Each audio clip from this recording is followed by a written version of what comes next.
Assalamualaikum warahmatullahi wabarakatuh.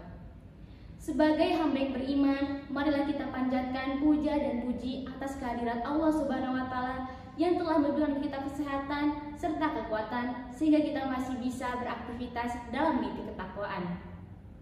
Sholawat serta salam senantiasa tercurah limpahkan kepada Nabi Muhammad SAW beserta keluarganya, sahabatnya, dan juga para pengikutnya yang senantiasa setia hingga akhir zaman. Bapak, Ibu Dewan Juri yang saya hormati, serta semuanya sedang menyaksikan, perkenalkan nama saya Firdaus Takasa dari SMP PGI 1 Bandung. Pada kesempatan kali ini saya akan mengangkat tema Rasulullah SAW teladan terbaik. Tema ini menjadi sangat penting untuk kita bicarakan pada saat ini, karena figur teladan yang generasi muda lebih senangi cenderung ke orang-orang populer, seperti selebritis ataupun artis.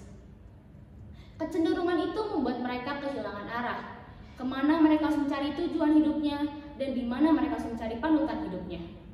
Terlebih lagi kalau mereka jauh dari agama, mereka akan menjadi sangat bimbang. Akibat dari inilah, banyak generasi muda yang jatuh kepada tindakan-tindakan negatif, seperti perkelahian, pergaulan bebas, bahkan sampai ke tindakan pidana.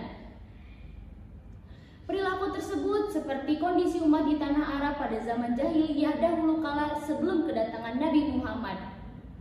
Untuk memperbaiki kerusakan itulah Nabi Muhammad diutus ke tanah Arab. Beliau bersabda, "Sesungguhnya aku diutus untuk menyempurnakan akhlak." Ketika Rasulullah SAW diutus, beliau membebaskan mereka dari kebodohan dan menjadikan mereka hamba Allah Subhanahu wa Ta'ala.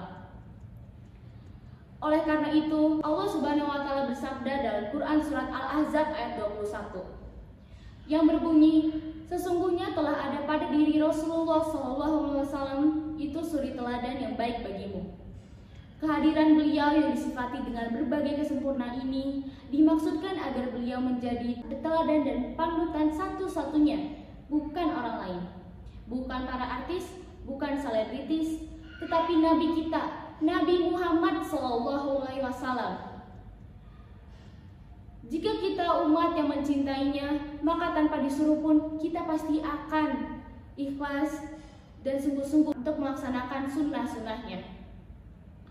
Banyak sekali saat ini umat muslim yang mengaku mencintai Nabi hanya di mulut saja, tetapi pada kenyataannya kita seringkali melupakan sunnah-sunnahnya.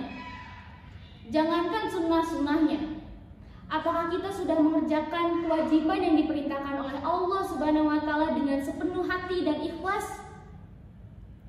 Padahal Allah Subhanahu wa Ta'ala sudah berfirman dalam Quran surat Ali Imran ayat 31. "Katakanlah jika kamu benar-benar mencintai Allah, ikutilah aku Muhammad SAW, niscaya Allah mencintai kamu dan mengampuni dosa-dosa kamu. Dan Allah Maha Pengasih lagi Maha Penyayang." Pertanyaannya adalah, apakah kita semua mau dicintai oleh Allah Subhanahu wa Ta'ala? Jika jawaban iya, maka mulailah mengerjakan kebajikan yang dikerjakan oleh Rasulullah SAW. Lalu ada pertanyaan, apakah sulit untuk mengerjakannya? Jawabannya tidak. Jika kita mengerjakannya dengan sepenuh hati dan sungguh-sungguh, mulailah untuk meneladani dirinya dari hal-hal kecil seperti sidik, amanah, fotonah, tablik. Imbangi juga hal tersebut dengan mengerjakan kewajibannya dengan ikhlas. Seiring berjalannya waktu, kita semua pasti bisa mengikuti sunnah-sunnahnya. Di era modernisasi ini memang sulit untuk membedakan mana yang hak, mana yang batil, dan mana yang benar, mana yang salah. Oleh karena itu, kita sesama muslim harus mengingatkan satu sama lain untuk tidak melupakan dan mengaplikasikan sifat-sifat yang ada di dalam diri Rasulullah SAW itu. Jika kita menjadi seorang pelajar, maka jadilah pelajar yang jujur dan cerdas. Jika kita menjadi seorang guru, maka jadilah guru seperti Rasulullah. Apapun profesi kita, tetap jadikan Rasulullah sebagai panutannya.